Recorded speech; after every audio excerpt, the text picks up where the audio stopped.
Senator Tulfo, you have an introductory statement? So ito na si Mr. Rapi Tulfo, the all-knowing senator ng Republika ng Pilipinas. Tandaan nyo itong programa ni Rapi Tulfo ay tinawagan nitong angkas, na pamunuan ng angkas, pero hindi sila pinagbigyan. Nagkaroon ng opportunity ito si Senator Rapi Tulfo na makibat in, no? Kahit off topic, talaga naman ginisa niya yung matag-angkas dahil una-una siyempre, nasa power siya may power yan may power at authority yan So tingnan natin kung paano aksayahin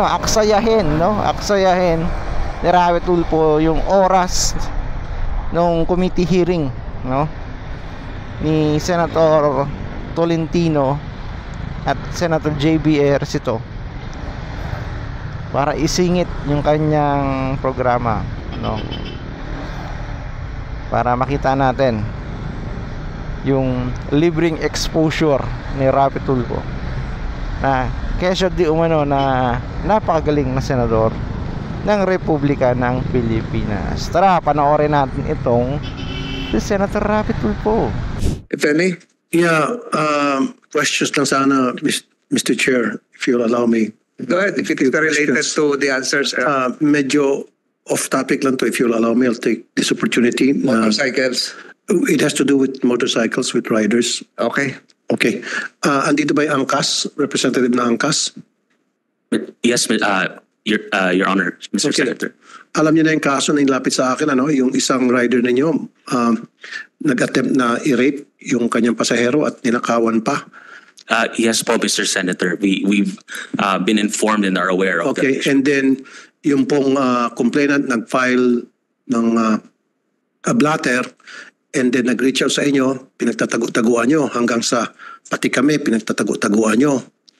Ganun bang patakaran nyo na pagtatakpan nyo yung mga nagkakamali yung rider? Your Honor, Mr. Chair, Mr. Senator, definitely po, hindi po ganito yung patakaran namin sa angkas. Pero, Mr. Senator, unahin ko na po, gusto ko pong, on behalf of the company, kami po ay humihingi ng paumanhin. Hindi lamang po sa, hindi pag-appear po, sir, doon po sa proper forum dito po sa ating show, but also doon po sa delay na nangyari po. Na No, forget about my show. Forget about it. Yeah. Pumunta sa akin yung complainant as a last resort. Dahil nga hindi nyo pinapansin. Tumaan siya sa proseso. And what is that proseso? Pumunta siya muna sa barangay, nagpa-blatter. Pumunta siya sa PNP, pa-blatter. And then tinawagan kayo para kunin yung pangalan ng rider ninyo sapagkat ninakaw nga yung wallet at saka cellphone. Nandun yung mga information about the rider. Kinukuha sa inyo, ayaw nyo.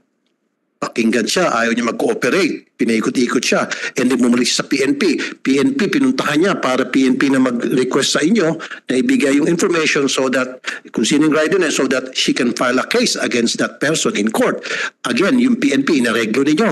Kasi sa halip na tulungan siya ng PNP, yung PNP nag-discourage pa sa kanya, huwag ka na mag-file kasi mahabang proseso yan, matatagalan pa. Bumalik sa barangay, inareglo niyo yung barangay kasi yung barangay kumampik sa inyo at sabi, huwag na ka na mag-file, iha. Mahabang proseso yan, makipag-areglo ka na lang. So ang ginawa niya, lumapit sa akin. Okay? It's not a question whether my show is the proper forum or not.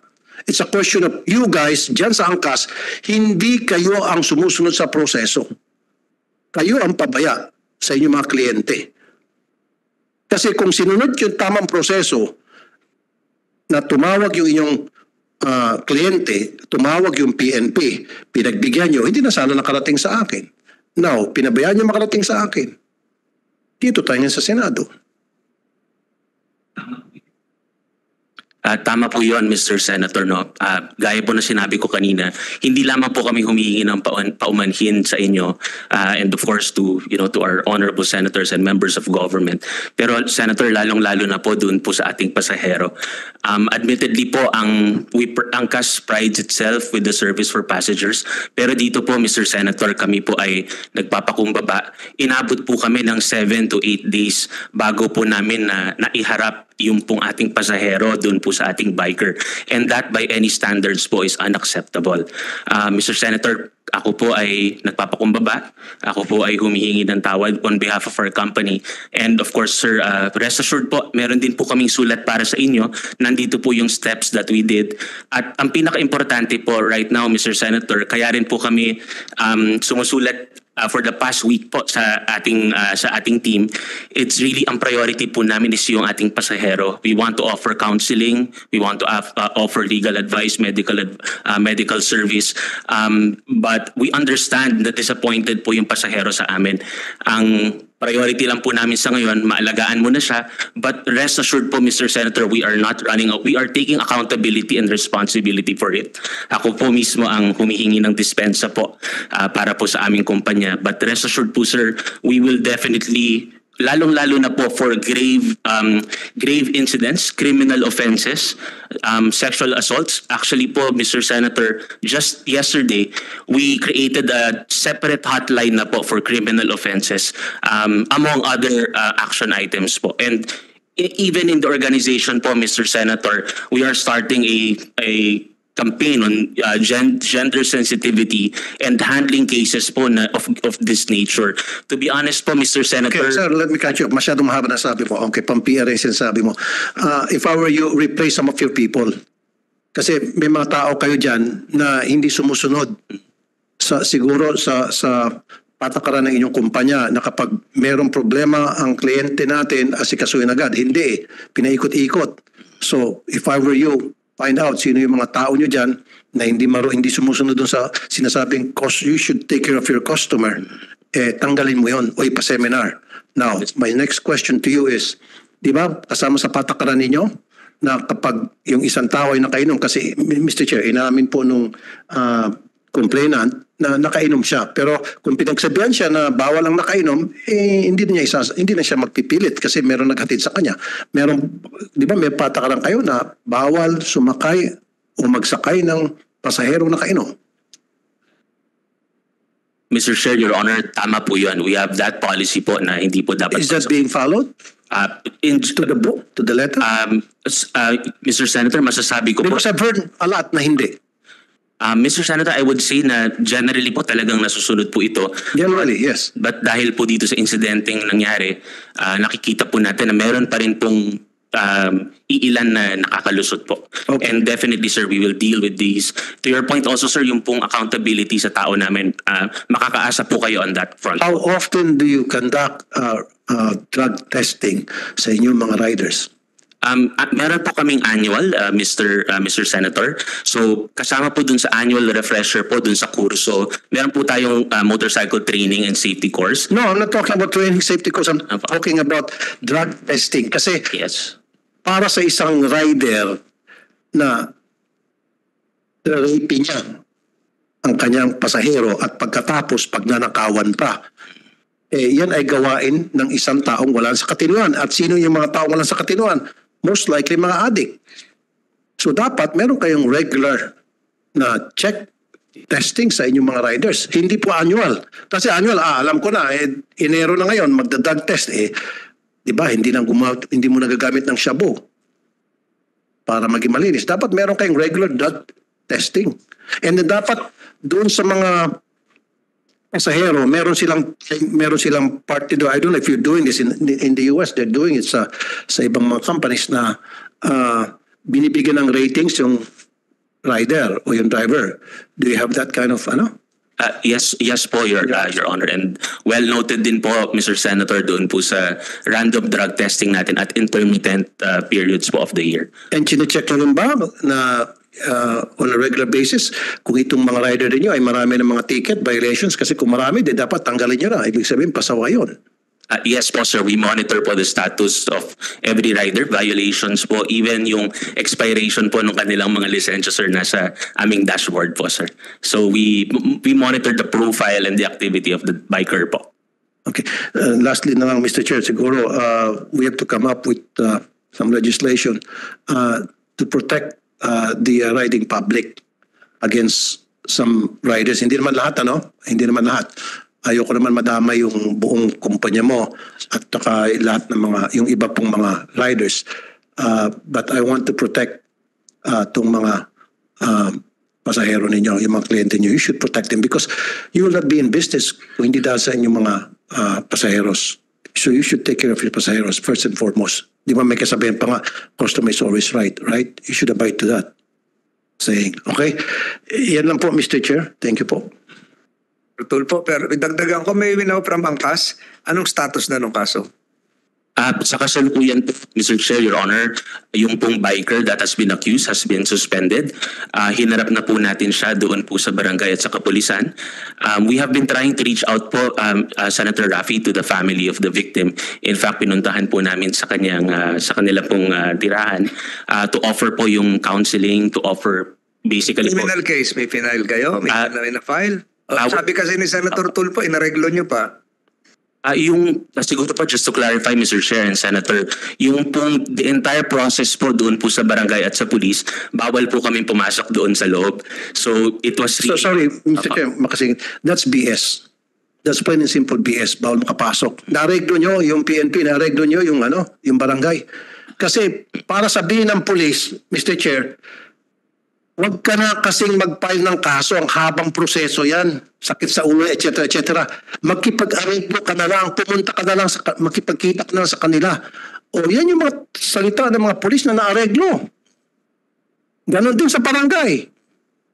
And then, hindi makikipag-areglo sa inyo ang complainant because I made sure. Binigyan ko po ng pera, Mr. Chair, yung complainant para hindi siya makipag-areglo. Sabi ko, huwag ka makipag-areglo, bigyan natin ng leksyon itong nang walang hiya sa'yo, itong rider. I want him in jail. Okay? Salamat, Senator Tulfo. Can you confirm that na inareglo nyo, hindi nyo inareglo, pero sinuspindi nyo lang yung rider? Opo, sir. We definitely suspended the rider, point number 1. Doon po sa pag-areglo, Mr. Senator, to be honest po, wala po talaga, hindi po namin kilala yung mga miyembro po ng kapulisan sa presinto ngayon, neither po yung barangay, and neither were we there po during the proceedings po, Mr. Senator. No? Hindi ko po alam kung ano po yung dahilan ng ating opisyales ng mga kapulisan at barangay for them to say na aregluhin mo na lang. Ang alam po namin, Mr. Senator, doon po yata sa dulo, ito po yung huling araw po na nakikipag-usap pa po sa amin yung pasahero. Meron po silang nilagdaang kasulatan na meron pong final step which is magkikita daw po sa opisina at doon po sila mag-uusap kung ano po yung mga nawala at magkano po yung danyos as a first step po among the other next steps. But Mr. Senator, hindi po, sabi ko nga po, it's not an excuse for what happened and it's really the welfare of the passenger that's our priority at the moment. Mr. Chair, makasingit ulit. Go ahead, Senator. O sabi mo, magkikita sa isang office para doon sabihin kung ano yung mga nawala, papalitan. Alam mo ba sabi ng barangay? Kasi mahal yung pagpresyo sa mga gamit na nawala. Doon pa lamang malinaw na yung taga-barangay na mamamagita, inaareglo na, paano niya masasabi na mahal yung hinihingi na perang kapalit ng cellphone na nawala? Kung magkano yung mga laman sa wallet, etc. At saka isa pa, anong pangalan niyo po ulit, sir? Mr. Senator, Jauro po. Jauro po. Mr. Jauro, bakit suspension lang? Nag-attempt namang rape to. Actually, kung hindi lang dumating yung dalawang mag-asawa na napadaan, Mr. Chair, kasi naibaba na nitong rider yung shorts nitong victim, binaba na niya kanyang pantalon, papatungan na lang niya, at nung makita niya may dumaan, kumari pa siya ng takbo, pero bago tumakbo, kinuha mo na yung mga wallet, cellphone, pera. So, suspension lang yan. Sana mabi. That should be sipak. Outright dismissal. Bakit suspension? Mr. Senator, yung pong suspension is subject po doon sa investigation na gagawin po ng ating kapulisan. So it's not, hindi po siya parang permanenteng ito po yung action natin, but it's more of habang nag-iimbestiga po yung ating kapulisan, dahil hindi po kami yung mag-iimbestiga, it's really the police officers po. Pending po the findings, hindi po siya makakapasok sa aming app, pero after po ng findings ng kapulisan at meron po talagang probable cause, we definitely remove them po from the app, sir. Pero dapat para naman mabawas-bawasan yung sama ng loob ng biktima, sibakin nyo. Anong suspension pa? Anong hintay-hintay nyo pa yung proseso? Yeah. Puro kayo proseso. Na yung proseso naman palpak, kaya lumapit ka sa akin. At alam niyo naman talaga nangyari yung muntik na ma-rape yung biktima. You know that kasi tinatago-taguan nyo siya eh. Kasi kung hindi nyo siya tinatago-taguan, then hinarap nyo siya, then you believe na hindi nangyari yun. Mr. Senator, to be honest, tama po kayo. So next time, pag may mga ganong grave offense, Yes. kailangan sibak. Yes po. Ang Not suspension. Nakaka-insulto po kasi yan, sir, yung suspension. tama Sa yung pista po, suspension lang. Tama po kayo dyan, Mr. Senator. To be honest, now, dalawang linggo po matapos po yung insidente, ang initial po ang assessment po talaga namin is unang-una, masyadong nandoon sa level ng proseso na walang tumingin dun sa... Alam mo, sir, pag kayo against sa inyo, proseso. Pero kung in favor sa inyo, walang proseso. Di ba? In favor sa inyo, walang proseso. Kasi punta ng punta yung tao sa inyo, ayaw yung kausapin. Pero ngayon, yung inyong rider na loko-loko, kailangan dumaan sa proseso. Huwag mo nang suspindihin. Huwag mo nang si bakit suspindihin lang muna. Hanggang sa kung anong resulta sa investigation ng PNP. Parang hindi yung pinaniniwalaan yung biktima. Mas pinaniniwalaan nyo yung suspect, yung inyong rider. Di ba? Nag-guess nyo? Pag in favor sa inyo, proseso. Pag against sa inyo, wala nang proseso. Di ba? Kailangan dumaan sa proseso pag pabor sa inyo. Pag hindi pabor sa inyo, hindi na kailangan. So, sir, sibakin nyo na po yung rider na yun. Buti nga, tinanong pala ni Mr. Chairman Tolentino. I want that na dismissed. We hear you, Mr. Senator, and we will definitely take action on And that. then I'll make sure na hindi na siya pwedeng magtrabaho sa anumang kumpanya dahil delikado siya. He's a danger to the society. Maghanap siya ng ibang trabaho, wag lang yun.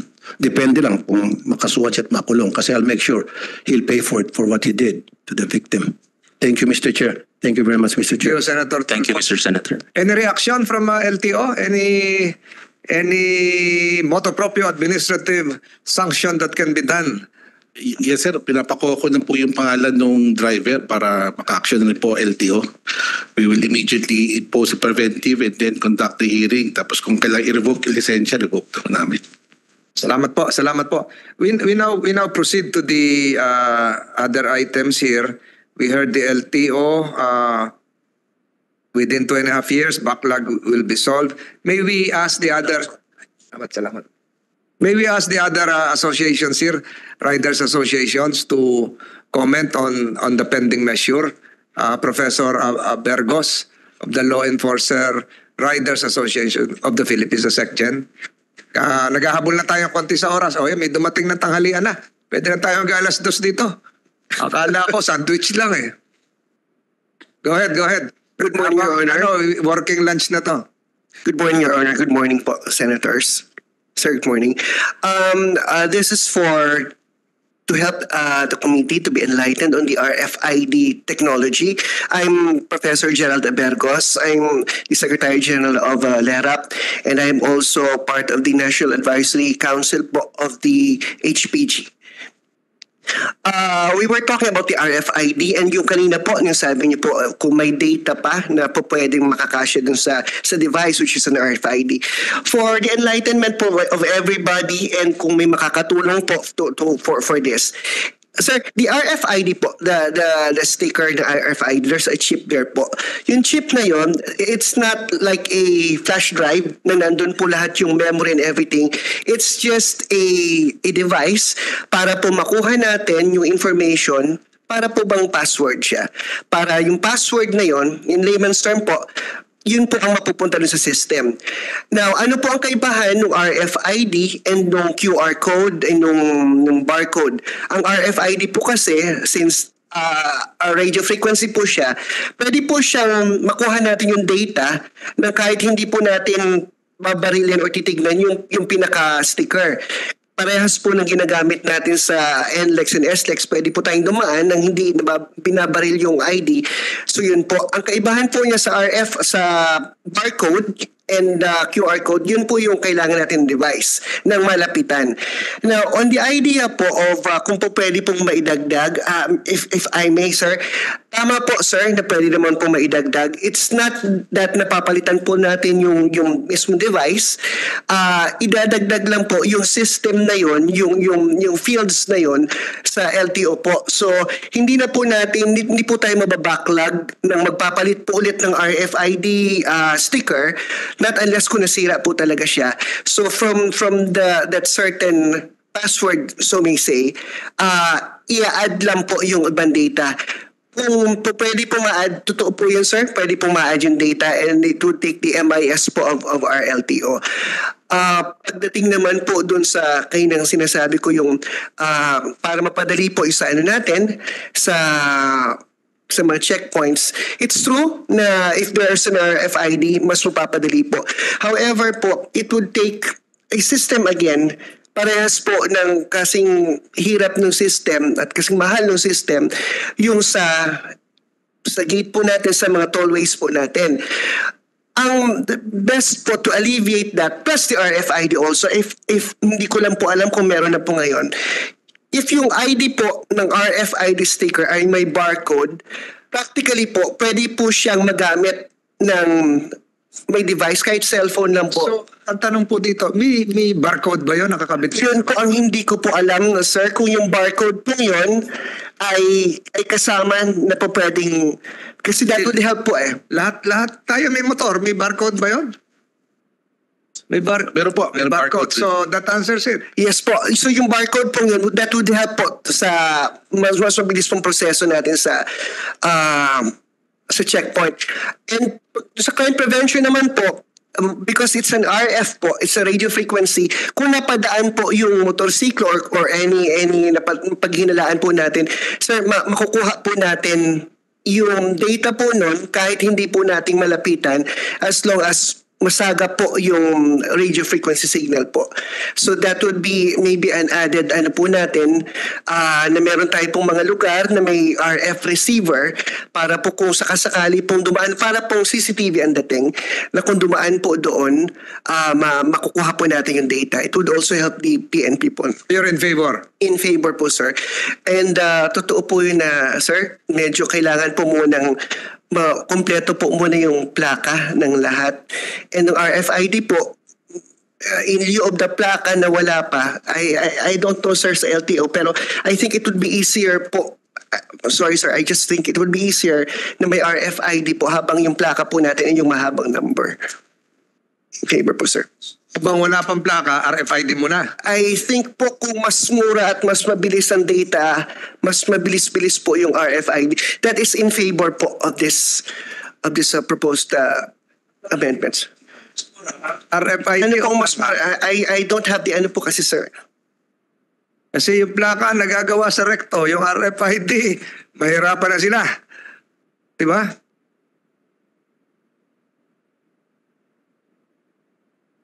Mas mahal po yung RFID kaysa plaka. Most probably triple or quadruple.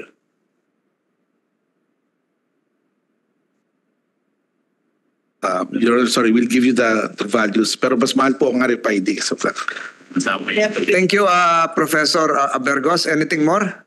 That's all for now, sir. Salamat po, sir. We have already recognized Pinoy Ninja, and then we go now to Arangkada.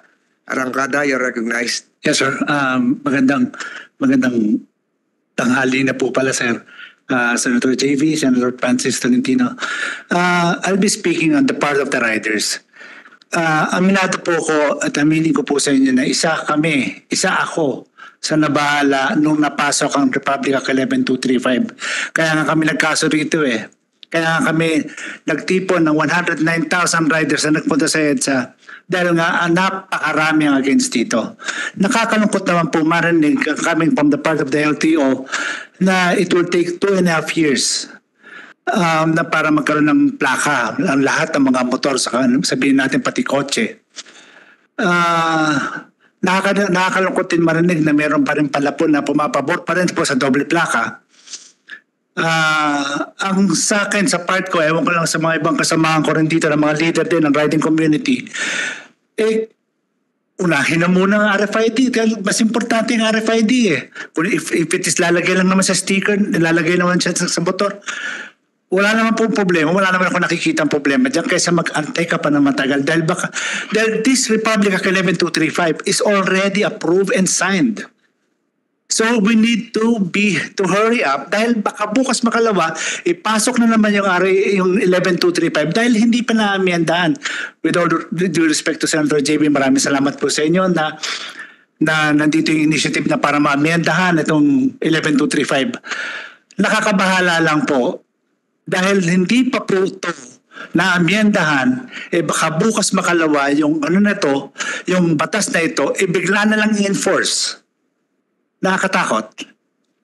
So, ang sa amin lang po, sa part na to, I guess most of my colleagues here, mga leaders din ng riding community, sticker na lang muna sir kung sakasakali, kung papayag, kung matidelay talaga yung paganda ng plaka, basta maamyendahan lang muna sana itong batas na ito. Muli po, maraming salamat po, sir. Mr. Rodrigo Cruz, we go to Aerox Club of the Philippines. Nag-submit kayo ng position paper, di ba? Yes, Your Honor. Kayo. So, but to reiterate the contents of your position paper, the gist, you have the floor. Sige po. Payag kayo rito o hindi? Parang wala na yung angkas Di pa naman siya dinidismiss. Your Honor, payag kami sa RFID. And added on to Mr. Rodrigo Cruz, may I suggest, instead of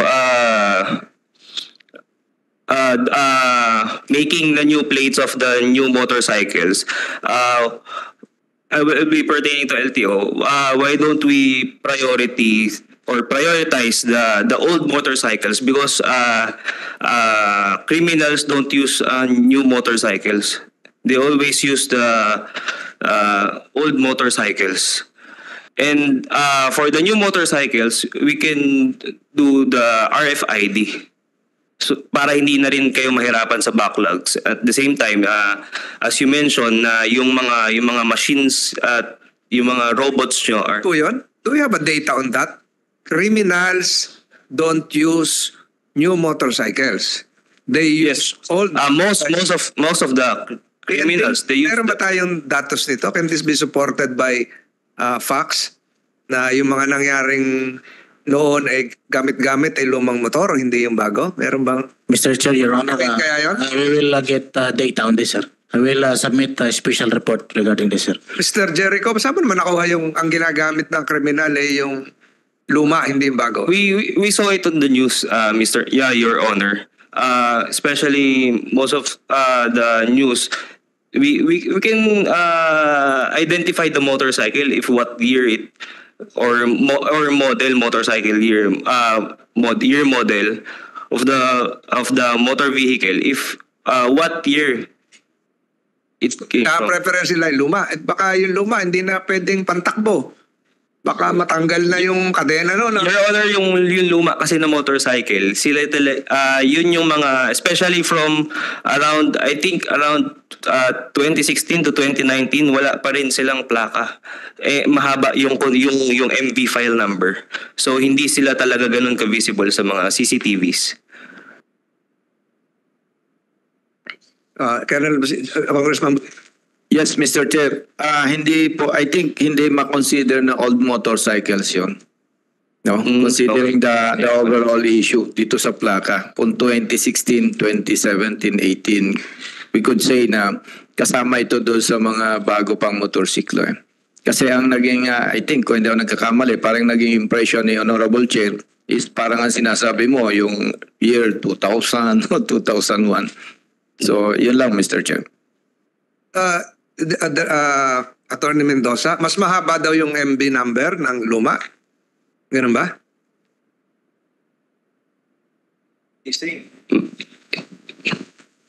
Your Honor, I'm sorry, kailangan ko po i-verify kung mas mahaba. I'm not sure. Mr. Chair, Who is trying to speak? Mr. Chair. Congressman, go ahead. Mr. Chair, on behalf of LTO, hindi po ganon. Kasi po, Mr. Chair, dahil wala pang plaka, inaalaw ng LTO na ang gamitin po ng mga riders do sa temporary plate, yung MB file number.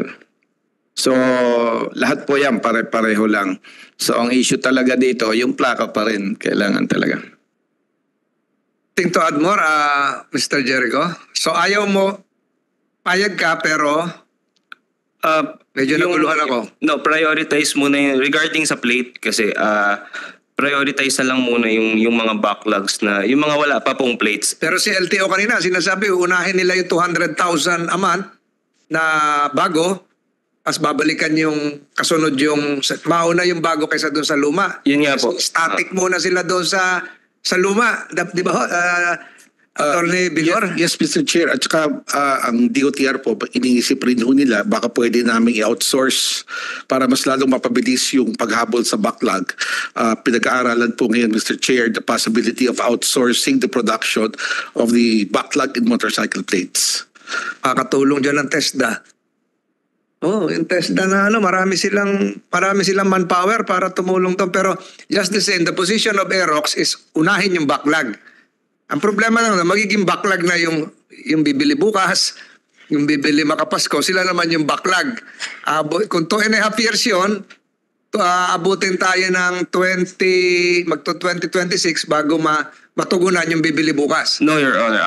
I-prioritize na rin muna yung mga plates kesa doblehin.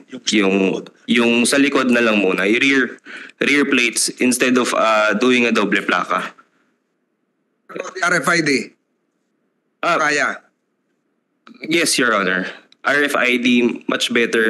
It will be easier for us and not for also for the officers na mag-apprehend ng checkpoints, etc. And yun, Your Honor. Thank you. Mr. Chair, with your permission. Who is Congressman? Thank you, Mr. Chair.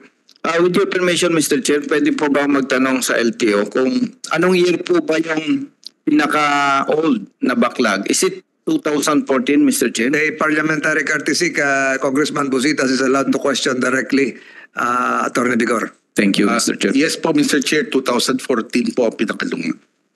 Yes, Mr. Chair, in support po doon sa ating resource person, Mr. Chair, pwede bang malaman po sa LTO, may binabanggit po kayo na ang production ninyo para sa bago at sa old, sa luma. Ano po ba ang sistema, Mr. Chair? Is it from 2014 onwards, yung kasabay ng production? Kasi para po masagot yung magandang idea po ng ating resource person from the Aerox, Mr. Chair. Ang inuuna po namin yung pinaka-current backlog, yung 2023, 2022, 2021. Pabalik ko ng gano'n. Patras po. Mr. Chair, naitanong ko po ito kasi may punto po kasi yung Congressman, kanina sabi niyo prospective, yung bibili ngayon. Opo, pero yung sa backlog po, yung backlog. Yung produce po natin na yung nearer dates. Nearer dates po ang inuuna Okay, po natin. I got it. Kasi Mr. Chair, kaya ko po naitanong ito, may punto yung resource person from the Aerox. At kung ako halimbawa, Mr. Chair, 2014, parang mas maganda na mas mauna ako kaysa doon sa 2021, Mr. Chair. And I think, if I'm not mistaken, Mr. Chair, baka ang LTO may issue sa pondo. Available po ba yung pondo for the whole backlogs? Kaya baka, Mr. Chair, kaya patras yung ginagawa po ng LTO, baka yung intended funds for the plates, for the backlogs. Pwede po kayang malaman, Mr. Chair, sa LTO. Wala ho po sa amin yung buong chair, yung aming pondo for the entire 13 million backlog. Kasi po kahit ibigay daw sa amin lahat ngayon, hindi rin naman namin maproproduce po lahat. So naka-program po for 2024, may naka-program po dyan at may inaabangan na rin namin yung program for 2025. Kung hindi ho ma-outsource, kung hindi ho matutuloy yung outsourcing plan ng DOTR, then we will have to do that way. Mr. Chair, my last question po regarding the present issue. Mr. Chair, pwede bang malaman sa LTO kung pwede bang mabago yung sistema nila in compliance doon sa magandang idea na instead of 22, 21, 20, maging 2014, 2015, 2016, parang mas reasonable po kasi yon, Mr. Chair. Yes, Mr. Chair. Definitely. Pagbalik ko sa opisina, babaguhin ho natin yan kung yun ang mas magandang pamamaraan. O mas mainam na yung backlog, yung pinakamatanda ang mauna, yung pinaka-senior na motor na. Di ba? 2014 kesa sa 2023. Ganun po ba yung... Yes, Mr. Chair. Instead of 2022, 2021, 2020, 2014, 2015, 2016. At the same time, para Mr. Chair, matuwa yung mga kababayan nating riders na matagal nang may problema sa plaka. In fact, Mr. Chair, malaking problema ito dahil pag sila ay unreadable yung temporary plate or broken na yung plate nila, napapagmulta pa pero parang in-stop naman yata po, Mr. Chair. Yes, Mr. Chair, i-stop po natin yung paghuhuli ng tukol sa plaka. But definitely, we will consider that, Chair. We will reverse the flow. Kung yung unahin namin yung 2,000. Ang inisip lang ho ng LTO staff, baka mas there is a higher probability na ginagamit pa ho yung motosiklo kung unahin namin yung mas current years as compared to the previous years. There might be a higher probability na yung 2014 motorcycles, baka hindi na ho nagagamit. But yes, we are very flexible in this. We don't mind starting with 2014. Yun na naman po ang parang paliwanag po nila bakit inuna po nila yung mas current years. How do we find out? How do you find out kung ginagamit pa si 2015, 14, 16 sa ngayon? Baka narimata na o nariposes? Opo. Actually, paano ho natin madidetermine yun? Well, actually, yung aming decision, we talked to the dealers, Mr. Chair. Yun doon rin kami pumulot ng mga ideya. This is the first time we're hearing this suggestion na unahin muna yung 2014. Ang input po na unahin yung mga current years also came from the dealers of motorcycles. But definitely, kung yun ang mas maganda, wala namang problema sa amin yun, we can reverse the flow. Siguro parang yung COVID, yung di ba may grupong A1, A2, A3, yung may comorbidity, kung sino yung nauna, di ba? Kina-cluster lang kung sino yung priority in rights, priority need. So, Congressman Busitas, are you... Mr. Chair, actually yung tanong po ninyo sa LTO, napakadali sagutin eh. Paano nila malalaman kung ginagamit pa? Based on the data. Kung rehistrado yung 2014 kay Juan de la Cruz, so ginagamit pa niya. Yung datos po namin, there is 24.7 million delinquent motor vehicles running.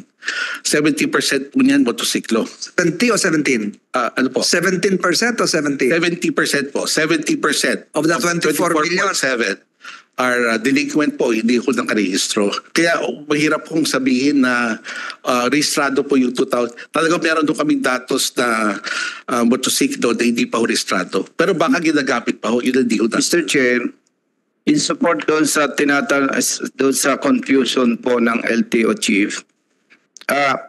Mr. Chair, di po ba ang registration ng ating mga motorsiklo ngayon pag nag-renew kayo, parang ganito lang yung bond paper? Tama po ba, Mr. Chair? Yes, Mr. Chair. Mr. Chair, reliable information na kailangan kong i-divulge ito for the benefits of the committee. Ang nakikita ko isang factor dyan, Mr. Chair, magagaling tayo mga Pilipino eh. Kung ito, Mr. Chair, yung renewal ng rehistro ko, pwede ko po kasing i-edit yung date. Then, i-xerox ko during the inspection or the checkpoint. Pag pre-send ko yun, Mr. Chair, sa police or enforcer, updated na po yun.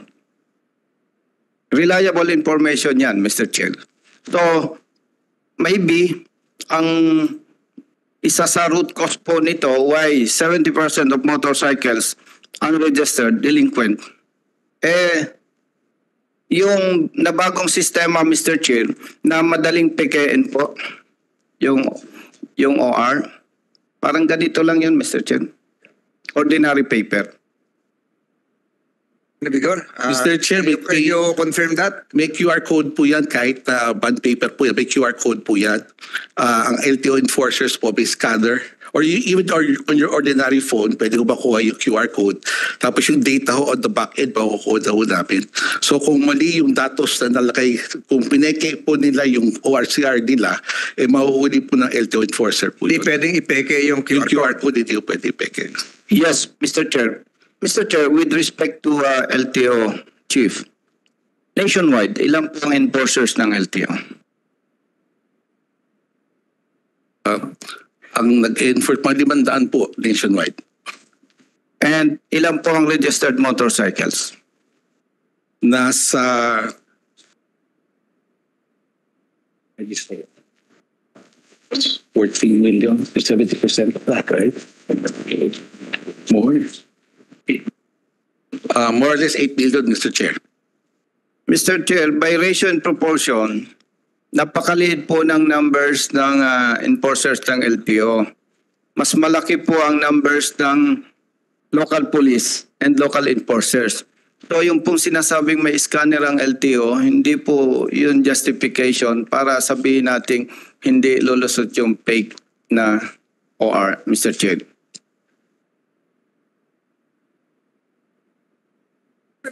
Attorney Vigor, isn't it a fact that cell phones can be used to check the QR codes? Yes, Mr. Chair. Pwede ba yun? Pwede po. Pwede po. So data can be checked. Yes, Mr. Chair. Clarification, Mr. Chair.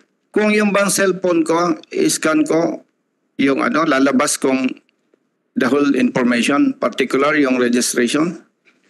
Yes, Mr. Chair. Kahit nasa may QR code capability, pwede ko din malapit. Do we think, Mr. Chair, na lahat po ng police at enforcers alam to? HPG, sir, please. Hindi pa ho. That's part of our drive, Mr. Chair.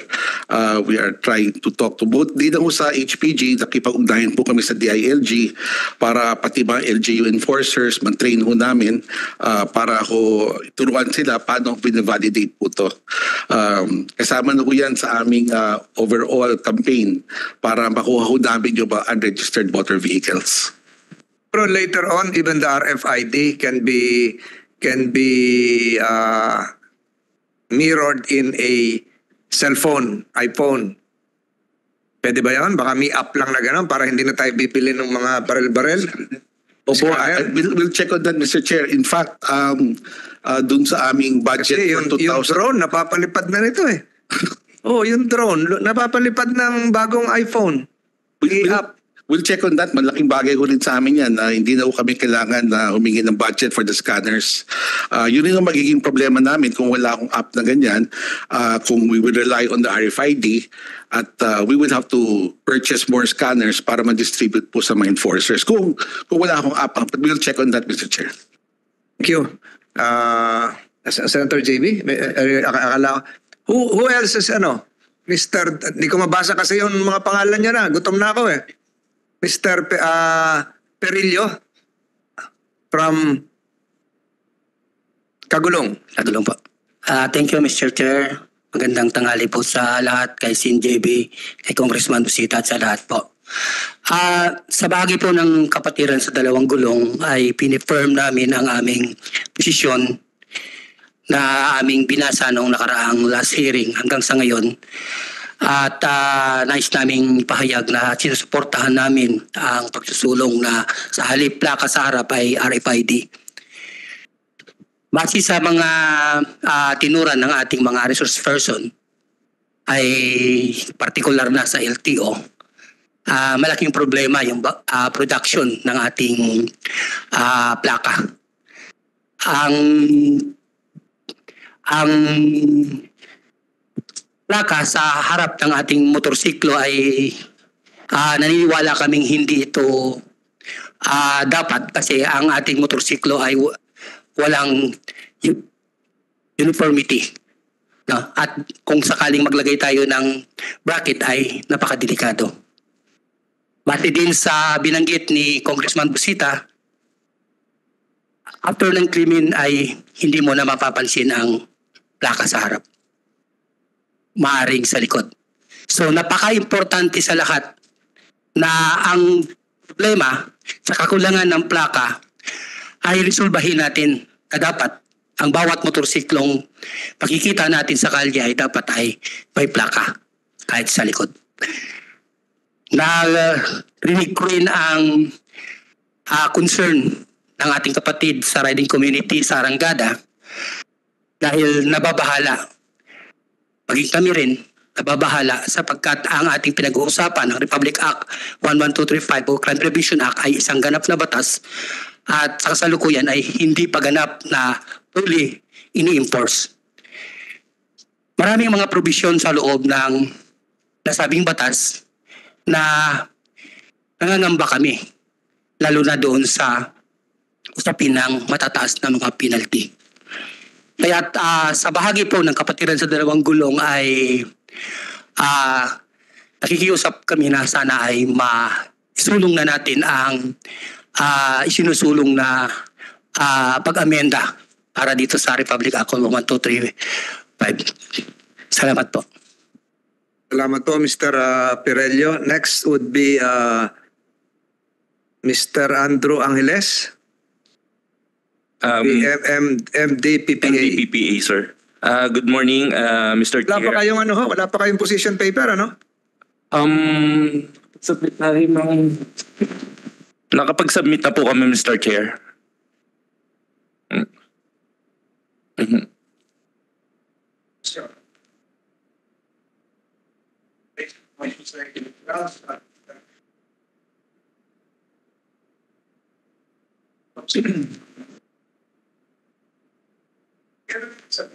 Kailan? March 22.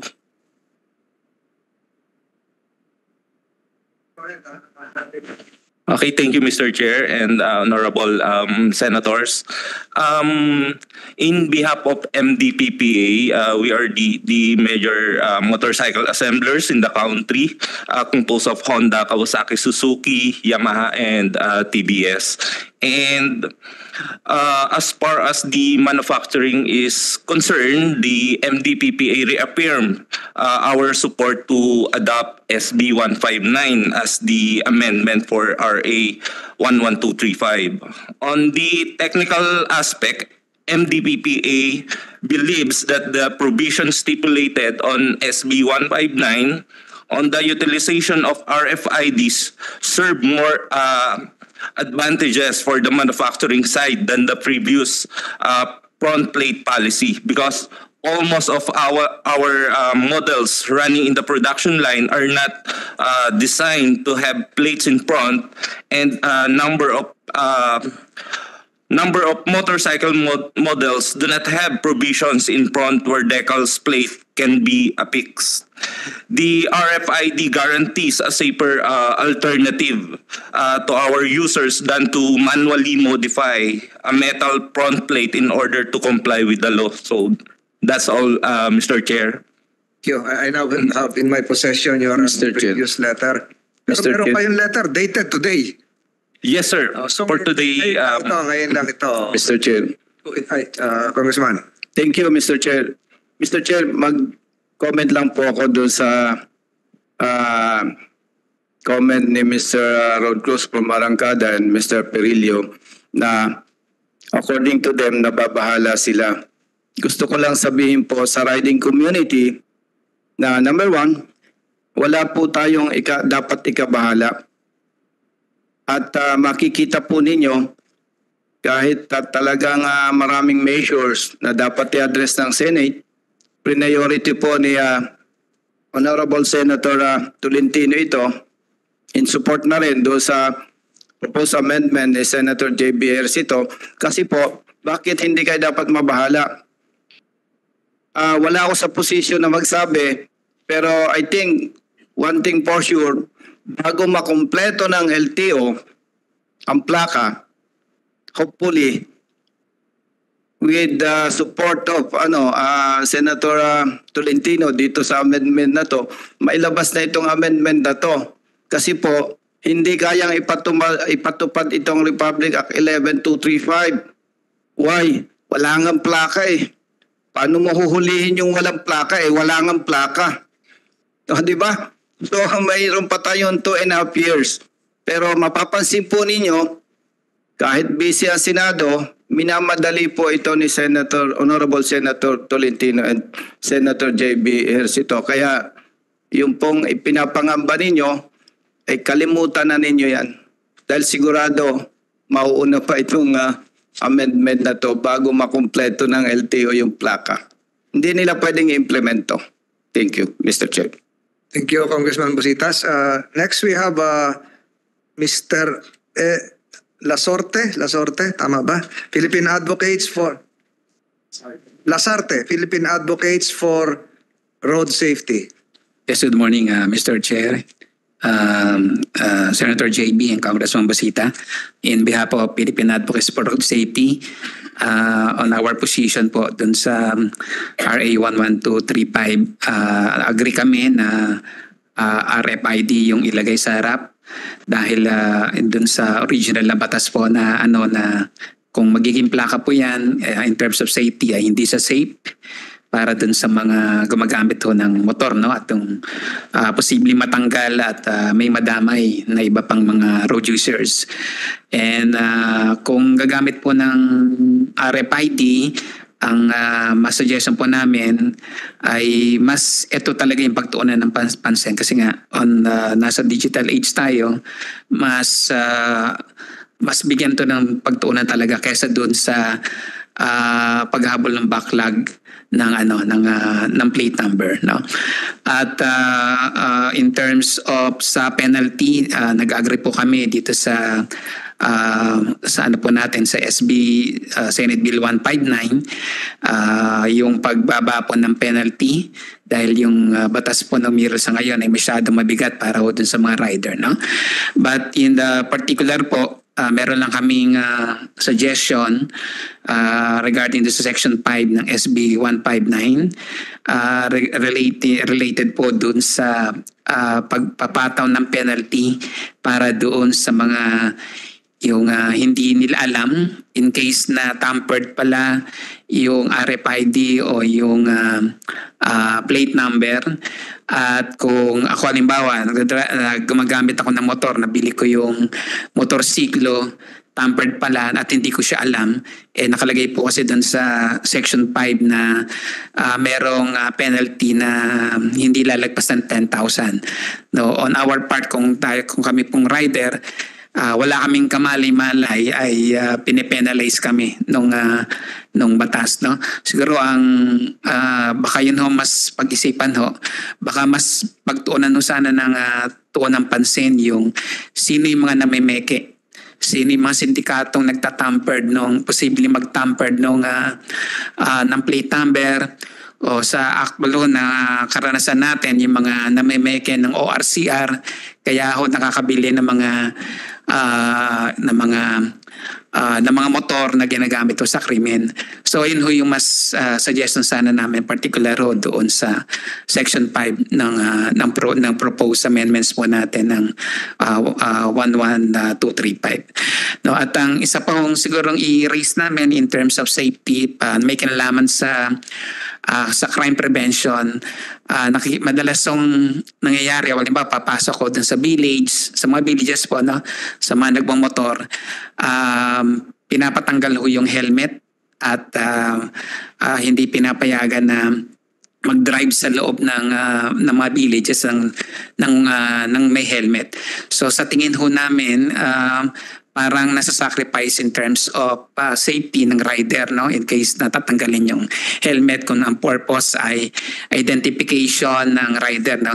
So tingin namin, na suggestion namin, kung meron mga CCTV doon sa mga entrances po ng mga villages, sapat na ho yung ipakita yung license, tapat yung CCTV, tanggalin yung helmet, ipakita yung mukha ng rider, may record at payagan na mag-ride sa loob ng ibabalik ko yung pagsuot ng helmet kasi para wag nating sacrifice yung safety ng rider because lang doon sa mga ibang polisiya na ini-implement on crime prevention. Ayun lang po, maraming salamat po.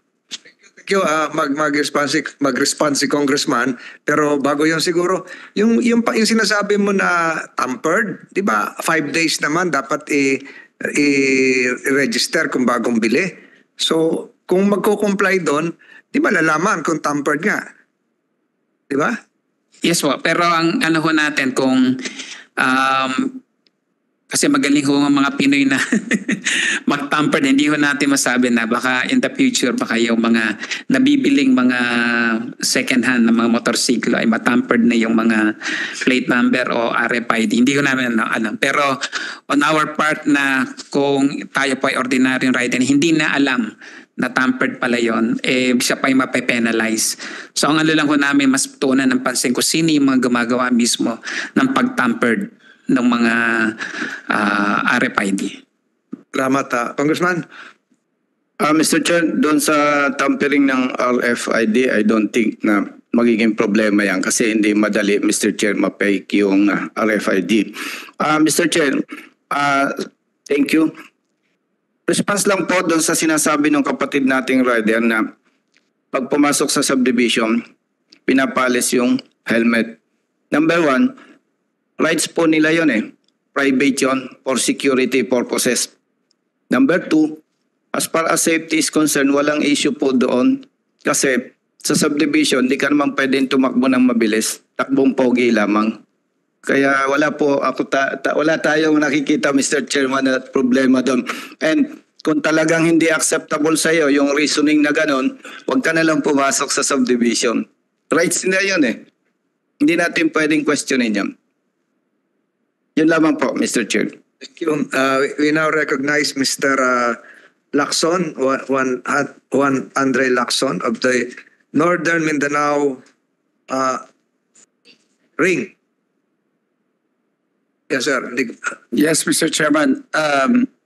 In behalf of the National Federation of Motorcycle Clubs of the Philippines, nag-submit na po kami ng position paper right before the first hearing. Wala rin sa akin, sir. Anyway, reiterate the gist of your position paper for the record. It was from LERAP, sir, Quezon Alpase, and also the National Federation. You mentioned it earlier that we submitted. Can you reiterate the gist for the record? The gist, sir, is basically we agree with the proposal of Senator JV.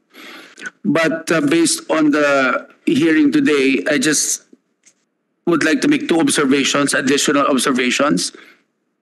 First is everyone's concern is the identification of motorbikes at the outset, at the time of purchase. And I mentioned before during the first hearing that, which many objected, by the way, that I think the best solution is to have conduction stickers for motorbikes and not just four-wheel vehicles. That way, at the point of sale, kasi I sell motorbikes as well, at the point of sale, may identification tag na ang motorsiklo, just like the four-wheel vehicles. I just like to reiterate that point and let everybody digest that thought and not be carried away by the processes and the existing rules of the LTO and the HPG and everybody else. Kotse, conduction. Yes. Yung conduction sticker ng kotse, kahit 10 taon, di napupudpud eh. Precisely my point. Kahit tamaan ng wiper. Precisely my point, sir. At kasi po, nagbenta kami ng motorsiklo, 7 days po ang sabi ng LTO bago sila makapagbigay ng ORCR. So that means you cannot use your bike for the first 7 days, which is unfair for a motorcycle rider, buyer. Okay? And para sa akin po, milagro po kung makuha ng bagong buyer ng motor ang ORCR niya at plate in 7 days. That's practically a miracle. As the LTO mentioned, the permits from 2014 wala pa. Pero meron na po ORCR, yung mga iba. Okay? Kung may conduction sticker po yun, there's no issue sa rider. My second point po is, nabanggit niyo po kanina, Senator Tolentino, that maraming riders or drivers that do not transfer their vehicles to the current user. Okay? Ang isang malaking reason po niyan, my experience in selling motorbikes, is the HPG macro etching. Kasi po, kailangan po dalhin sa HPG lahat ng vehicles na nagpapalit ng pangalan. Tama po ba? Kung ang motor po ay nasa Davao, yung original owner nasa Tuguegarao, kailangan po dalhin yun doon sa Tuguegarao or sa Camp Carigal or somewhere. So paano po mangyayari yun? It makes it impossible. At the same time po, bumili ka ng motor or kotse, hindi po namin maintindihan why do we have to go back to the police or the HPG and not just the LTO for such a transaction. Kaya po nangyayari yan sa public dahil may red tape po eh. Hindi po ba ang in charge sa land transportation is the LTO? I don't personally understand why we have to go back to the HPG or the PNP, or they have their own reasons, but that is the reason why many of my customers and many vehicle users do not immediately transfer. So those are my 2 points. Mr. Lacson, we hear you loud and clear. Sabi ko nga, nagkaroon din ako ng sakyan, hindi ko na transfer eh. So, any reaction from HPG? Payag ba kayong bawasan na yung ganong layer o i-limit na lang doon sa may alert o use yung existing stencil o i-delegate na ito sa local police station para malapit-lapit? Lahat naman ng munisipyo may local police station, i-authorize yung isang sarhento ron na siya mag-stencil, padala sa HPG provincial o sa regional to consolidate. Ano sa tingin nyo? Thank you, Mr. Chair, Your Honor. On the part of the HPG, sir, mas mapapagaan yung trabaho namin kung pati yung mga municipal police stations sila na gumawa nun. Purpose lang naman, sir, bakit ginagawa ng HPG yun, sir? Para ma-check kung alarm or karnap yung vehicle, sir. Yun lang very purpose ng kaya kailangan natin ng HPG clearance, sir. Yun lang naman, sir. Thank you po. Kung yung alarm, yung listahan, ibaba sa municipal police office, yung isang sarento natin doon ang in charge, may listahan na siya, mapapadali yung registration, madadagdagan ng kita pa ang LTO, ang pamahalaan, siguro pati yung local police station ay merong kaunting subsidy rin na makukuha doon, mabilis ngayon yung transaksyon, mababawasan din ang krimen kasi iba na yung alam nung na hindi na siya meron kayang datos tayo na purposely binebenta yung sasakyan knowing fully well na yung dating may-ari ginamit sa isang hindi magandang transaksyon o activity para na-dispose na. Meron kayang mga ganong datos, ibang usapan na yan. So, ulitin ko, payag ba ang HPG na bawasan na yun, i-delegate na para mabilis? Ang HPG kasi, usually meron to sa probinsya, sigurado yan. Regional, urbanized cities, wala na.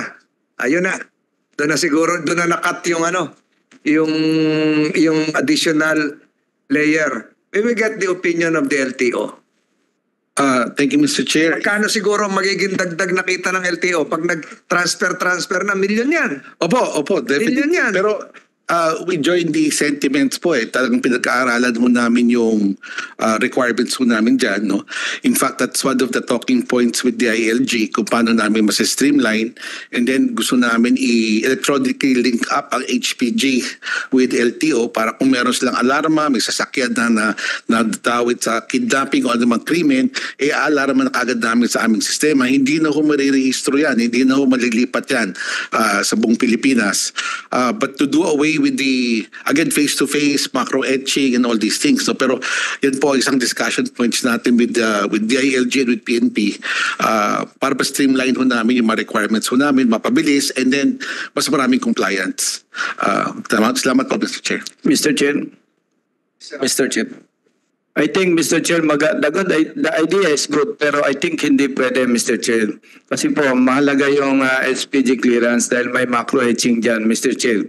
Pwede kasing matampered yung engine number and other identification na sasakyan, Mr. Chair. And katulad po ng sinabi ng SPG representative, ang tinitingnan kasi dyan yung nagamit sa crimes eh. So I think hindi pwede yung ganong idea, Mr. Chair.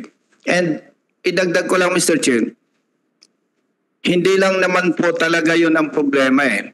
Kung bakit maraming delinquent motor vehicles. Isa dyan, Mr. Chair, there are provinces na walang emission testing center. One is Marinduque. Para mag-renew ka ng sasakyan, Mr. Chair, pupunta ka pa ng Lucena City. Ita-transport mo yung sasakyan mo. So for motorcycles, gagastos ka more or less 5,000 back and forth to include renewal. So ang dapat matingnan din ng LTO, yung pagkukulang ng ahensya na katulad nito. Second, pag pumunta ka na, Mr. Chair, magpaparenew ka, hindi ibig sabihin umabsent ka sa trabaho mo, magre-renew ka pwede. Siguro, with respect to ASEC, Bigor Mendoza, at ina-address naman nila yung fixers, may mga situation, Mr. Chair, na pag pumunta ka doon, nakapila ka, hindi ka naman ma-accommodate ng LTO o ng emission testing center kasi puno na daw. So maraming factors eh. Ano pa? There are district offices. Ayaw i-process yung renewal ng sasakyan mo, ng motorsiklo mo. Kung hindi doon yung insurance kinuha doon sa gusto nila. Maraming factors po kasi na dapat ma-find out ng LTO to address this issue. And again, with respect to LTO, ASEC, Bigor Mendoza, at kaibigan naman natin yan,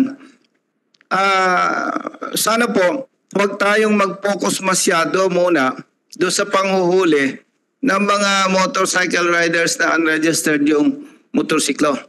Meaning, maging fair tayo. Tingnan po natin, ano ba yung lapses ng agency? Public servants po tayo eh. I-address muna natin yung mga pagkukulang natin. Then, after that, ma-address natin yan.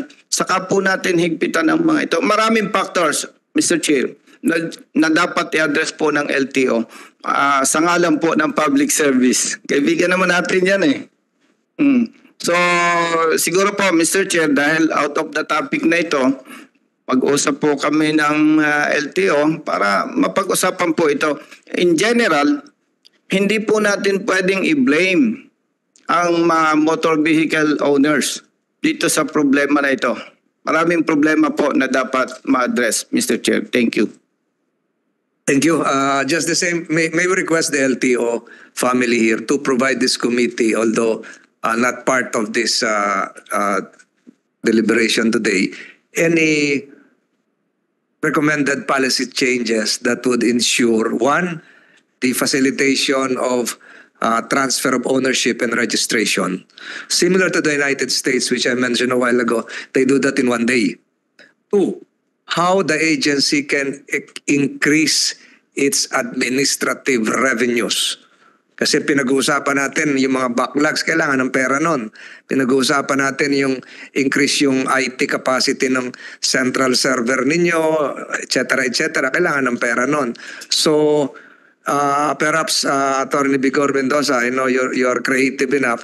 If you can provide this committee a position paper on how to facilitate all of this, similar to what we've done with the Land Management Bureau and other agencies, yung mga titulo, yung ganun din yun eh.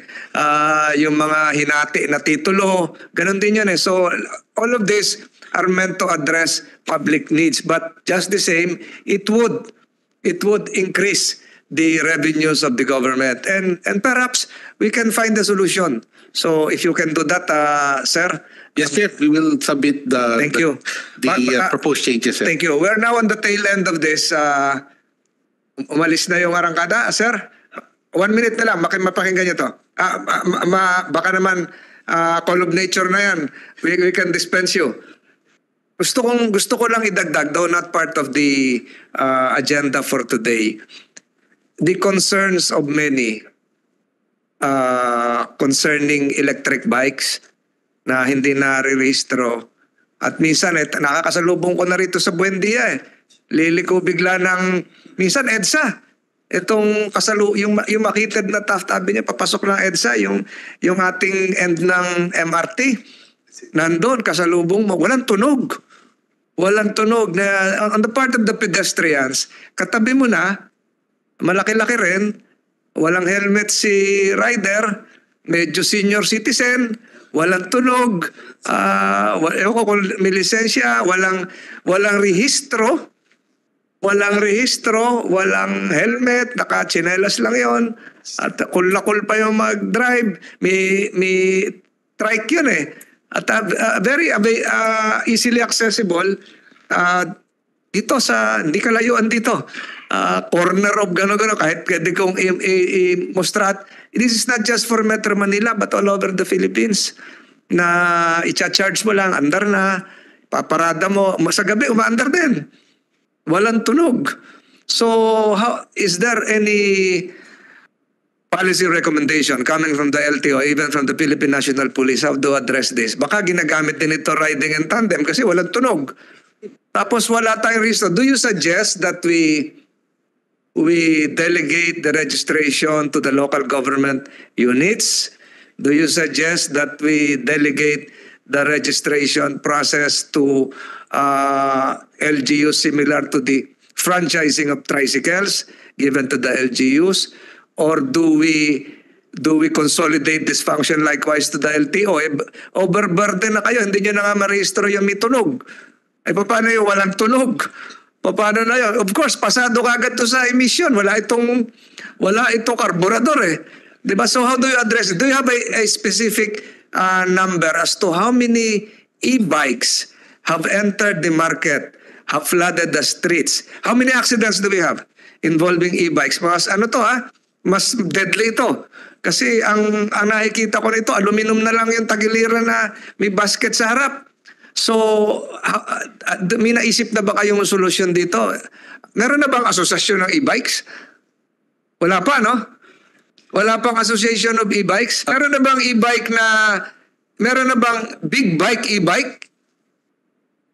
Meron na kasi may mga sports car na electric.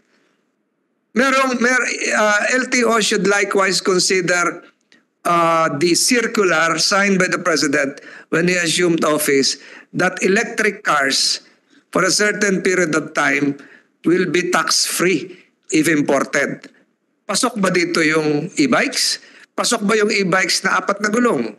Pasok ba yung e-bikes na parang yung mga pan-trail? Yung mga ginagamit sa mga bundok-bundok?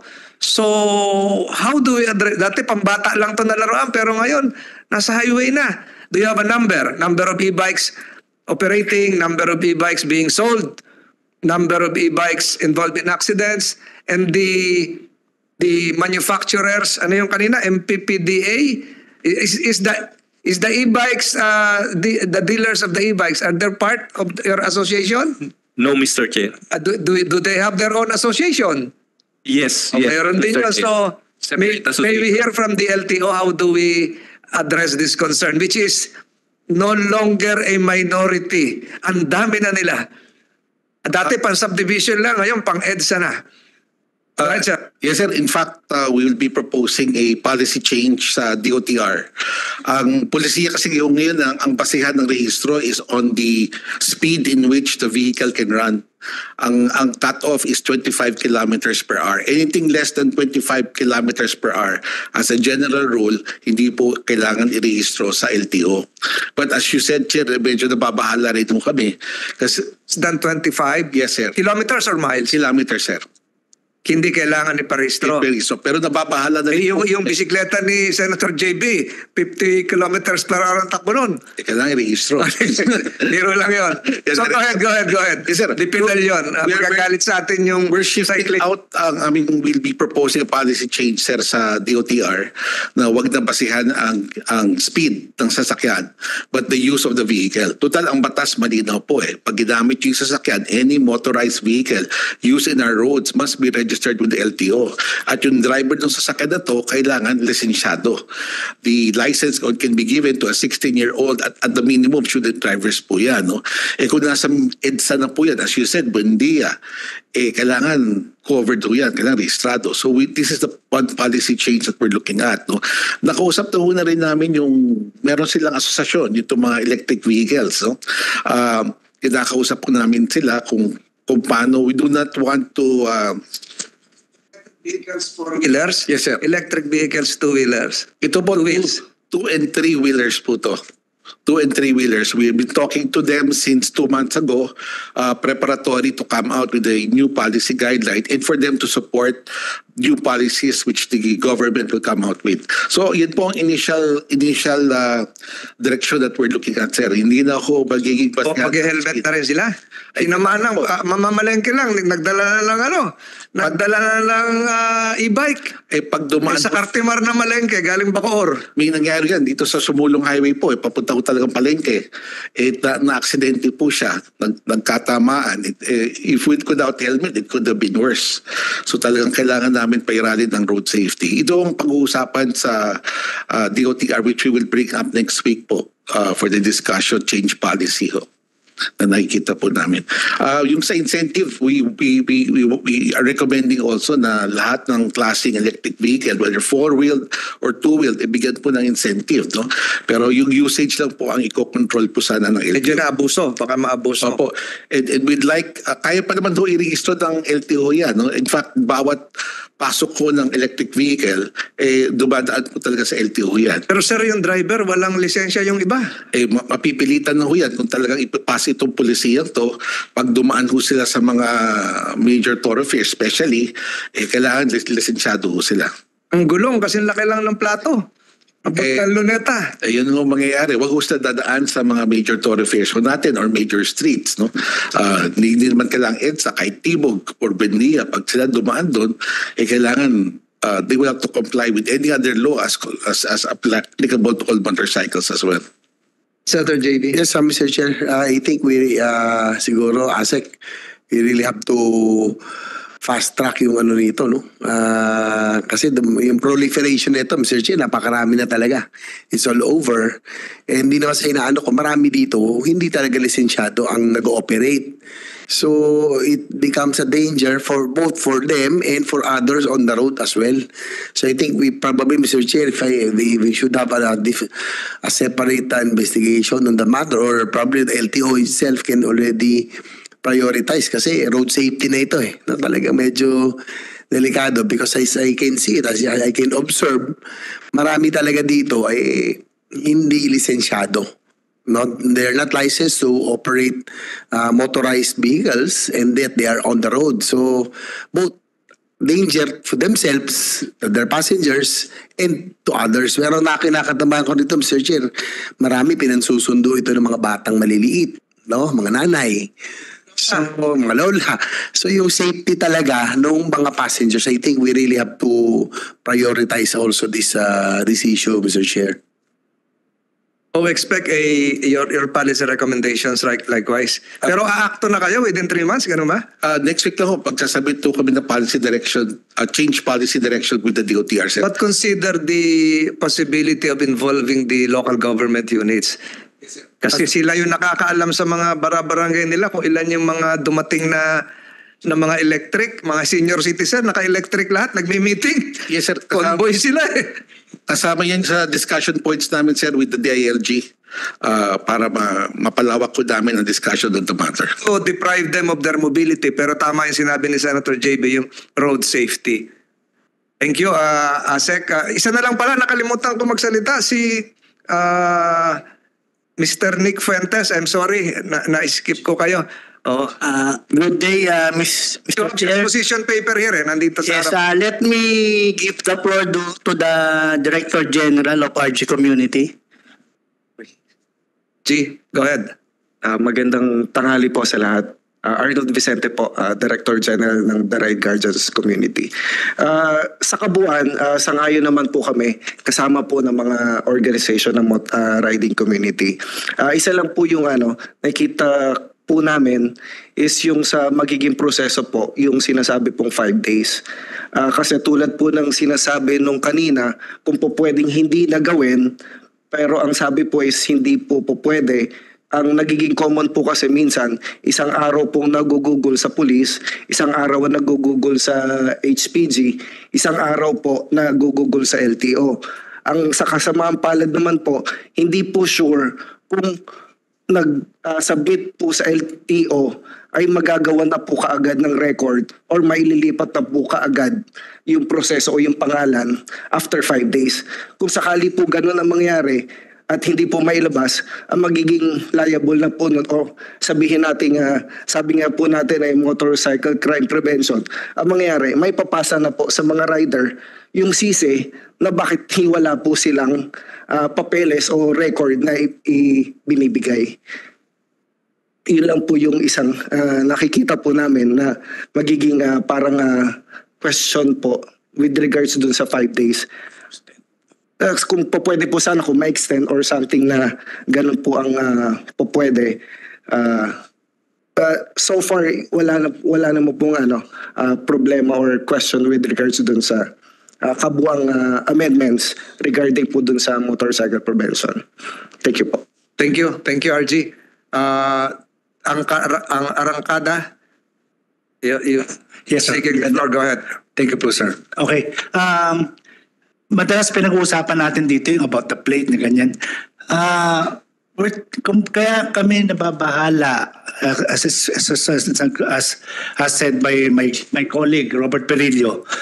Hindi kami nababahala sa nangyayari. Ang pinag-uusapan dito o nababahala ang karamihan ng mga rider ay yung stricter o yung higher penalty na igagawad. Say, ang sinabi ng kaibigan natin si Arnold Vicente, si RG, Director General. Yung sinasabi nilang 5 days na yan, magkano penalty niyan? 50,000 to 100,000, which is napakataas kung tutusin. Tampered plate, magkano? Ang pinag-uusapan natin dito, yung mga penalty na 20,000 to 120, meron pang correctional na pinag-uusapan. Kaya nga kami mga rider nababahala dito sa Republic Act 11235. It is not the plate per se ang pag-usapan dito. The penalties that is about to impose na dapat din pag-usapan po natin dito. Maraming salamat po, sir. Mr. Chair, actually, kung nabasa na ni Mr. Rod Cruz, yung aking po amendment, kasama na rin pong pag-adjust into a justifiable level. No? Kasi masyado mataas. Kasama na po sa batas yun. Definitely because I'm a rider, so I would know the sentiments of the riders. Kaya nga natin pinasa ito with the help of sa House ang ating counterparts, sa tulong naman ni Congressman Busita and all the other maraming riders ngayon sa House no, na tutulong sigurado rito. And be rest assured that all of this kasi nga yung mga penalties naman, Mr. Chair, tama nga naman, halos kapresyo na ng motor nila ito di ba? Karamihan 50,000, may 100,000 pa. Konti na lang kapresyo na ng motorsiklo ng ordinaryong mamamayan to. So be rest assured that we will also adjust accordingly into more justifiable levels. So kaya nga po natin ginawa itong amendments ito. So yun lang po, Mr. Chair, and we're hoping that we can already pass this. Gaya nga sinabi natin, to conclude, one plate is better than no plates at all. Siguro kahit sa law enforcer natin, si Colonel Segun would agree, mas mabuti na may plaka lahat kaysa wala. Kasi itong sinabi na nga mismo ni Attorney Vigor Mendoza, ang ating ASEC ng LTO, that it would take them about 4 to 5 years to complete kung talagang dalawa pa ang plaka. Tama po, no? And by that time, lolobo na rin yung backlog. Dagdag ng dagdag. So kung baka nasa 20,000 na or even more. Or 20 million. Di ba? So, Attorney Mendoza, Vigor Mendoza, ang ating ASEC said that they can probably address the backlog in 2.5 to 3 years kung yung rear plates lang. So, at tingin niyo ba, Attorney Mendoza, ano bang ano? Siguro, tanongin ko si Colonel Segun, ng ating HPG, ano bang mabuti, yung may plaka o wala? Di ba? Sir Chair, talaga yun ang aming direksyon. No? Better a plate than no plate. So, ang inuuna ko talaga namin yung walang plaka. Thank you. And anyway, that's the intention of the bill. Kasi nga nakita natin, nag-exponential. Parang every year, Mr. Chair, lumalago. Kung nung nag-hearing tayo first time, nasa 9 million lang. Ngayon, nasa 12 to 13 million na. So, nadagdag na naman yun. So, in order for us, I think it's better for us to address this problem. Dapat magkaroon ng plaka muna lahat. I think that's a more important thing. No? So si Colonel Segun. Yes, sir. Same opinion with the chief of the LTO, sir. Dapat may plaka din, sir. Pero uunahin mo na yung mga backlogs para ma-solve yung problema ng backlog. Thank you, sir. Thank you, sir. Yun nga, I think before we conclude, I think it has been discussed na it's better to have plates than no plate at all. No, kasi ng problema natin, nadadagdagan pa every year eh.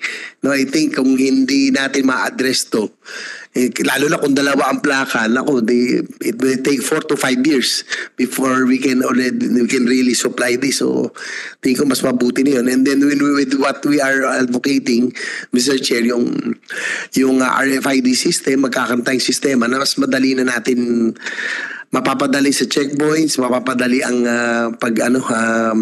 trabaho na rin ng police, no, ng PNP kasi and other law enforcement agencies. So that's all, Mr. Chair. Thank you. Thank you. Thank you. Congressman? Mr. Chair, doon po sa hindi nakabasa pa nung proposed amendment ni Honorable Senator JB, from 50,000, ang proposal po niya magiging 5,000 na lang. Napo kung ninyo nababahala. Kaya nga, sabi ko po, ganap na batas na po to na pwedeng, kaya nga nagpapasalamat ako kay Senator JB na pumasok ang amenda. Sir, nabasa ko po yung amendments po. Yes. And katulad po ng nasabi ko kanina, hindi ito kayang ipatupad sa ngayon. Kasi unang-una, with respect to LTO, sila yung may problema eh. Walang may provide. Ahensya hindi si ASEC. Sila yung may problema sa plaka. Paano tayo huhulihin? Sila nga, walang may bigay na plaka. Isa nga, wala. Doble pa kaya. And, Mr. Chair, gusto ko lang po suportahan yung manifestation ba yun o suggestion from the RG group na yung 5 days po na registration, especially yung transfer of ownership, tama po eh. Yung problema ng iba't ibang agency doon sa delay, hindi dapat po masacrifice yung mga riders. And 5 days is not enough para po dito. Kung maaari po with respect to Honorable Senator JB, ma-adjust po ito from 5 to at least 10 or 15 para hindi naman yung pagkukulang natin sa ahensya ay wag naman nating ipabalikat po sa mga riders. And Mr. Chair, with respect again to Honorable Senator JB, doon po sa reporting system, kapag nawala o nasira yung plaka, meron po dito kasing provision na nabanggit dyan. If I may suggest po, Senator JB, ilagay po natin dito yung text reporting initial. Bakit po? Halimbawa po, nawala yung plaka ng motorsiklo ko. Dito ako ngayon sa labas ng Senado. Then magre-report ako sa police station. Baka papunta pa lang po ako doon, mapara ako ng enforcer. Tapos sasabihin, wala kang plaka. Sir, kawawala lang po eh. No, wala kang plaka. So mape-penalize na po siya. Parang wala na siyang karapatan na magsabi ng totoo. So at least, Mr. Chair, Honorable Senator JB, sir, kung initially, pag na-find out ni rider na nawala yung kanyang plaka o nasira, initially, may online reporting po kung saan man yan, sa LTO or sa PNP, through text, para kung mahuli po siya ng enforcer, meron siyang proof. Yes, sir. Yes, sir. Kasi helpless na po ang rider doon. Pag sinabi ng enforcer, no, wag mo kong lokohin. Wala kang plaka. Talo na po siya doon. Honorable Mr. Chair, thank you. Anything more, Senator JB? Attorney Mendoza. Mr. Chair, talagang magaganda yung suggestion ng aking kaibigan si Congressman Busita. Mabilis mag-isip, pumapulot ako ng ideya sa kanyang parate. Meron ako kaming ilalabas na text number, Congressman. Alam ko one time in the past na mention nyo sa akin yan eh. We should launch it siguro. Dapat last week pa eh. Pero itong madarating na araw, ilalaunch namin yung cellphone number para ganun ho mangyari. Pag nawala, i-text lang nila para di na sila magambala. Thank you, Asek. Before we end, may we ask Angkas your views on this? Nothing to do with your previous engagement with Senator Tulfo. How many Angkas do we have? How many Angkas riders do we have? Good afternoon, Mr. Chair. Sa ngayon po, we are allowed a maximum of 30,000 po by the technical working group po. 30,000? That's correct po, Mr. That's nationwide? Across 3 jurisdictions po, Metro Manila, Cebu, and CDO po. Metro Manila, Cebu, and Cagayan de Oro. Yes po. And how many accidents have been recorded thus far? Wala? So far, sir, we have an average across every year po, we have an average of 99.997% safety rating. To give you an idea, Mr. Chair, the rating, it's a third-party auditor po, Mr. Chair. So I can. Sino? No, Mr. Chair, but Mr. Chair, maybe I can get back to you po on the company po. But rest assured, it's a third-party auditing company. No? So siguro coming from the questioning of Senator Tulfo, yung sense of corporate social responsibility should be imbibed. Training your riders, informing your customers, yung gaya ng sabi kanina, lasing, hindi na pwedeng sumakay, and probably I've heard something about your proposed involvement in disaster relief. Do that. And then your take on registration. Kayo ba may mga plaka rin? Wala kayong problema sa plaka? Meron din po, Mr. Chair. Meron din. So yung pumapasok sa mga village, kinukuha na lang yung lisensya ng mga riders ninyo. That's correct po, Mr. Are you in favor of the measure? Wala kayong position paper? Yes, Mr. Chair. I beg the indulgence of the committee po. This is just our first time to be invited. We got the invite last night. Pero Mr. Chair, just listening to everything, if with siguro po just 1 or 2 more minutes po before we adjourn. Some general views po from our side po, no? I will submit the position paper after. Una po, Mr. Chair, I'll start with the context. Currently po, Mr. Chair, ayon sa isang pag-aaral, we have 16 to 18 million motorcycle owners in the country. 1 out of 3 of these owners, 1 out of 3 Filipino families owns a motorcycle. More than 50% of those 1 of 3 belong to low-income households and use it as their primary source of livelihood. So ano po yung tinutumbok ko dito, Mr. Chair, with this context? Number 1, dun po sa rationale and objective of the amendment, we need to balance po, Mr. Chair, yung crime prevention with fair treatment of law-abiding motorcycle riders. We need to highlight how excessive penalties can disproportionately affect lower-income individuals who rely on motorcycles for their livelihood. So, ang approach po siguro, Mr. Chair, kung ako po yung tatanungin ngayon, is the minimum viable approach, which is ano po yung pinakamababang penalty pero mapapasunod pa rin po natin at may ngipin pa rin po yung ating batas. On the flip side po, on top of the policy, we want to advocate for practical measures that deter crime without unduly penalizing the riders. So more on the enforcement side po. So siguro, Mr. Chair, that's point number 1. Point number 2 po is on the consequences of deleting imprisonment penalty and reducing fines po, Mr. Chair, no? Reducing fines and removal of imprisonment can prevent undue hardship on riders while still maintaining the legal deterrence. We suggest that we can focus on the enforcement and awareness to ensure compliance rather than harsh punishment. So we thank Senator JV and Congressman Busita for lowering po yung pong ating penalties. Third po is on the incidence of violence and criminality involving motorcycles.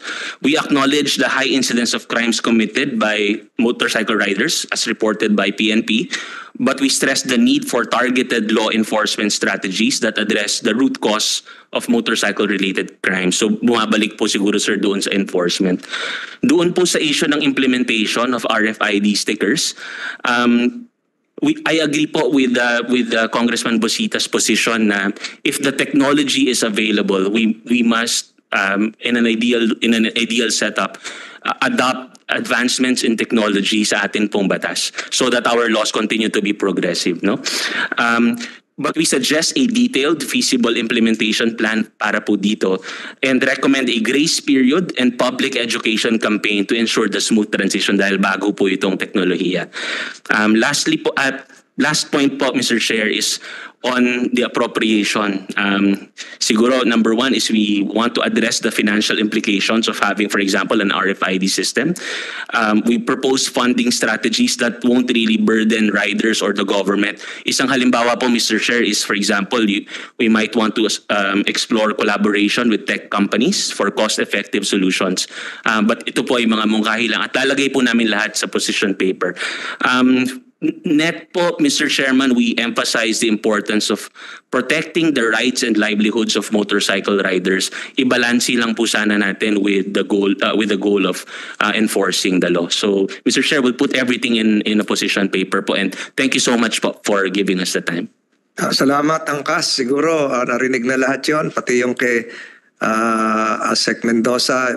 Dadagdag ko lang yung isang concern dito na hindi ko na tinanong, yung impounding area nyo raw. Medyo hindi lahat ng LTO offices may impounding area. Maliliit, kaya minsan yung mga motor na na-impound nasisira na. Kasi patas-patas na to at natanggal na yung stand, nagtumbahan na lahat yun, parang domino. So siguro yun lang ang mga adjustments. Wala na siguro, Senator JB? Other matters? Well, Mr. Chair, thank you very much. Hopefully we can already pass this measure. And maganda narinig natin mismo, no? Congressman Busita is here. At least meron tayong counterpart already in the House. And it's nice that we heard it straight from our LTO head na talagang it would take probably 4 or 5 years pa bago makumpleto ito. It will just dadagdag pa no? Kung talagang doble plaka. But if we will just implement one plate with RFID, it will take you about 2 years, 2.5, no? And they think it's better to have one plate than no plates at all. I think the law enforcement agencies would agree as well. No? Mas mabuti na may plaka kaysa walang plaka. No? Maganda itong idea talaga ng una, pero because of the current situation, Mr. Chair, mas mabigat yung problema natin na ma-supply mismo. Ngayon hindi natin makita yan ang problema natin, Mr. Chair, because I'm a rider also, I'm a biker, more than ang majority halos walang plaka pa ni temporary plates, and I think it's better to have the permanent plates, no? Mas mabuti nito for crime prevention, and it will solve a lot of problems as well, no? So ayun, so Mr. Chair, thank you very much for hearing this, making this a priority. I think this will help a lot, no, especially sa crime prevention, and at the same time yung convenience for both the yung riders and our law enforcers as well. Mas mapapadali kung matapos natin to, pati yung mga scanners in the future, no, hindi na mahirapan law enforcers natin. So that's all, Mr. Chair. Thank you very much for hearing this. Thank you, Senator JB. LTFRB, we note your presence there virtually. I'm sure we could get you as a resource person in the near future. Ma'am, please take note of what transpired here, though it may not directly concern your agency now, but I think road safety should likewise be the concern of LTFRB. Give our regards to your chairman. So if there are no other matters to discuss, and without objections on the part of my colleagues here, we thank Senator JB, Congressman Busita, Senator De La Rosa, who was here a while ago, Senator Tulfo. Without objections, I think this committee hearing can be adjourned, subject to the formation of the technical working group that would finalize the intrinsic details needed to be fine-tuned. We will form a technical working group composed of the Office of Senator De La Rosa, Senator Ejercito, Senator Tulfo, and this representation plus one Riders Association present here to be determined later on, and then we will be ready to submit this to the plenary without objections. This committee hearing is hereby adjourned.